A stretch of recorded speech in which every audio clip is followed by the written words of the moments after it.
Bonjour, aujourd'hui nous allons aborder la question de la mole.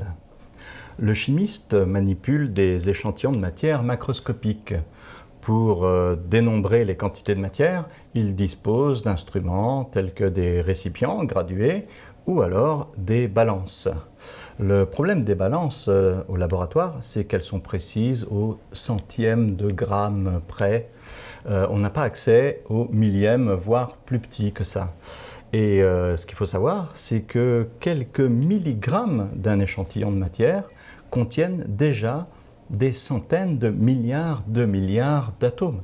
Le chimiste ne peut donc pas connaître avec exactitude le nombre d'atomes qui constituent son échantillon de matière. Est-ce que c'est un problème? Quand moi je vais chez l'épicier, je ne lui dis pas « donnez-moi 31 254 grains de riz, s'il vous plaît ». Je lui dis « donnez-moi un paquet de riz ». Chez les chimistes, c'est exactement la même chose. On ne va pas compter en nombre d'entités chimiques, en nombre d'atomes ou de molécules, mais en paquets. Voilà. Et un paquet de matière, on appelle ça une mole. Alors pourquoi ce nom-là? Peut-être que la linguistique va nous aider à comprendre. Si mon épicier est français, je vais lui dire « donnez-moi du riz, s'il vous plaît, 3 paquets ». Voilà. Mais si mon épicier est allemand, je vais lui dire quelque chose du genre « donnez-moi du riz, s'il vous plaît, 3 fois ». Voilà. Alors en allemand, ça donnerait quelque chose du genre « Ich möchte bitte Reis dreimal ». Dreimal, 3 fois, une unité de quantité. Si mon épicier est luxembourgeois, dreimal devient dreimol. Voilà. Mal, mol signifie une unité de quantité de matière. Voilà le nom de la mole. Alors restait à définir combien d'entités chimiques environ doit contenir une mole de matière. Pour ça, il fallait un nombre qui soit adapté à l'échelle macroscopique et en même temps qui soit pratique, exploitable avec la classification périodique des éléments.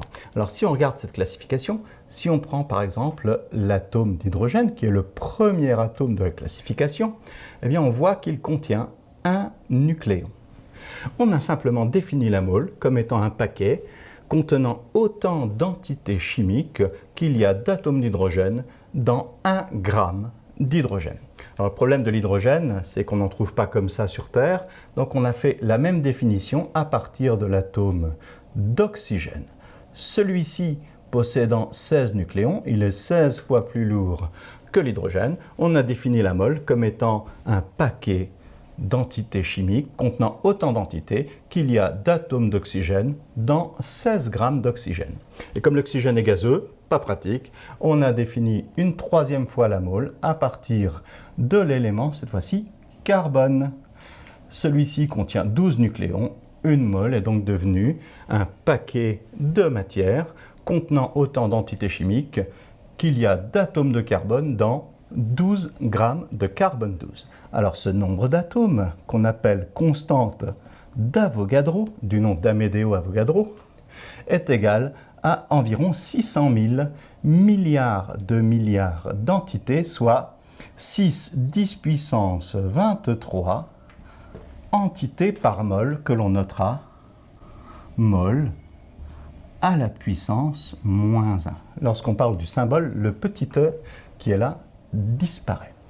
Alors maintenant, si je souhaite dénombrer le nombre environ d'entités chimiques présentes dans un échantillon, eh bien, si j'ai une mole de matière, elle contiendra une fois 6 10 puissance 23 entités chimiques. Si j'ai 2 moles de matière, elle contiendra 2 fois cette quantité, 2 fois 600 000 milliards, 2 milliards d'entités chimiques. Et si maintenant j'en ai n moles, n est le symbole pour la quantité de matière, eh bien j'aurai dans mon échantillon n fois cette quantité-là, c'est-à-dire n fois la constante d'Avogadro. Le nombre d'entités chimiques contenues dans un échantillon macroscopique de matière est égal à la quantité de matière exprimée en mol multiplié par la constante d'Avogadro. Alors pour conclure, une mole, C'est un paquet de matière qui contient environ 600 000 milliards d'entités. 6, 10 puissance 23 entités. Ce nombre est la constante d'Avogadro. Et pour connaître le nombre d'entités chimiques contenues dans un échantillon de matière, il suffit de multiplier la quantité de matière en mol par la constante d'Avogadro. Merci.